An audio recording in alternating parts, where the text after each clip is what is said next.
कभी कभी ऐसा नहीं लगता कि सब कुछ होते हुए भी आपको कुछ और चाहिए? ये मिल जाए तो वो चाहिए।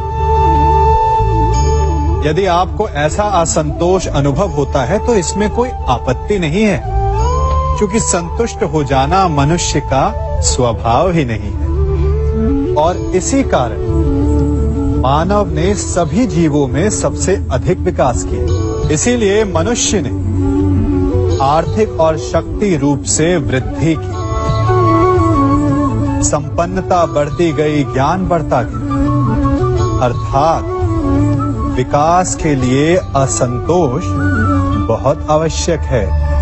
परंतु समस्या तब उत्पन्न होती है जब ये असंतोष ईर्ष्या में बदल जाता है। जब आप स्वयं की संपत्ति अर्जित करने की अपेक्षा ये प्रयास करने लगते हैं कि आपके प्रतिद्वंदी की संपत्ति अधिक ना रहे, तब ये असंतोष ईर्ष्या में बदल जाता है। और यही ईर्ष्या जन्म देती है अपराध को, षड्यंत्र को। तो प्रश्न ये उठता है कि इस ईर्ष्या से बचा कैसे जाए? और इसका केवल एक ही उपाय है, जब प्रयास अपने साथ साथ दूसरों के विकास का भी हो, तब जाकर ईर्ष्या समाप्त होती है और प्रारंभ होता है आनंद का, वास्तविक विकास का। हम सबके जीवन में कई बार ऐसा होता है कि हम लक्ष्य के बिल्कुल निकट होते हैं, परंतु अचानक हमारे मार्ग जैसे बंद हो जाते हैं, या फिर हम भ्रम में फंस जाते हैं।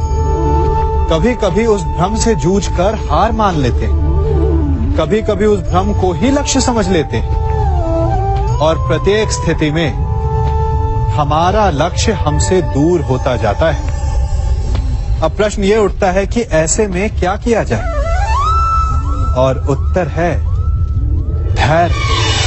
मन जब अधीर होता है तब सोचने समझने की क्षमता खो देता है, भ्रम के माया जाल में फंस जाता है और अंततः थक कर हार जाता है। जबकि धीरज रखने से मन शांत होता है, आप एकाग्रचित होते हैं, भ्रम के माया जाल से निकलकर अपने लक्ष्य को देख पाते हैं। इसीलिए धीरज रखना सीखें, क्योंकि ये बहुत बड़ी शक्ति है।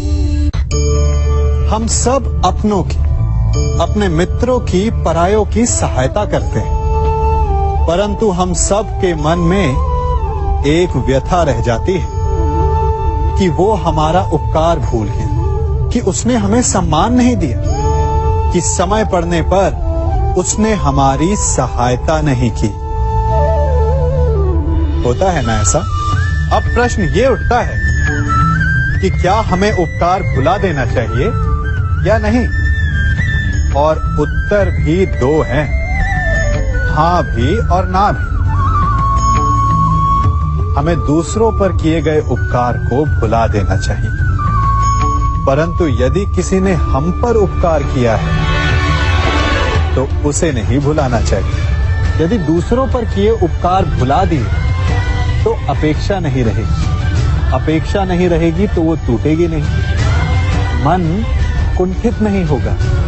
और स्वयं पर किए गए उपकार को स्मरण रखा तो उसे चुकाने के लिए सदा तत्पर रहेंगे, उपकार करने वाले के कृतज्ञ रहेंगे, तब भी मन प्रसन्न रहेगा। और यदि हम सभी ऐसा करने लगे तो सबके मन को संतोष रहेगा। अपने लक्ष्य तक पहुंचने के लिए साधना कठिन होती है, परंतु उससे अधिक कठिन होता है अपने कर्तव्य के लिए साधना को छोड़ देना। अब आप सोच रहे होंगे कि ये कैसी पहेली है। हम सब लक्ष्य प्राप्त करने के लिए अपनी सीमा से पार जाकर परिश्रम करते हैं, और कभी कभी लक्ष्य सामने होने पर भी हमारे समक्ष विकल्प आ जाता है कि लक्ष्य प्राप्त करें या कर्तव्य निभाएं। और चूंकि मनुष्य कहीं ना कहीं थोड़ा सा निर्बल होता है तो वो कर्तव्य से पलायन कर जाता है। तनिक सोचिए, बिना कर्तव्य के लक्ष्य पाना क्या आपको आनंदित करेगा? नहीं ना, क्योंकि कभी ना कभी लक्ष्य आपकी परीक्षा लेता है कि क्या आप कर्तव्य निभाने में सक्षम हैं या नहीं। लक्ष्य आपको तभी चुनेगा जब आप कर्तव्य को चुनेंगे।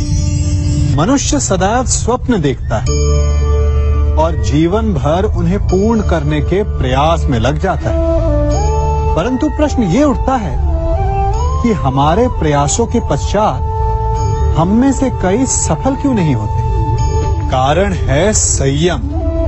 संयम अर्थात स्वयं को रोक सकने की क्षमता। अब आप कहेंगे, जब आगे बढ़ना है तो स्वयं को रोकना क्यों? विकास के विज्ञान में संयम का ज्ञान बहुत ही आवश्यक है।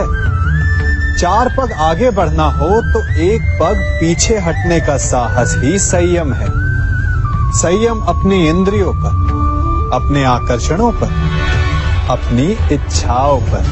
कभी सोचा है, नदी की गहराई में जाने के लिए सांसों को रोकना पड़ता है, पर्वत पर चढ़ने के लिए अपने पांव को रोकना पड़ता है। यही संयम होता है। यदि गहराई से देखेंगे तो आप पाएंगे कि लक्ष्य को पाने के लिए संयम होना सबसे अधिक आवश्यक है।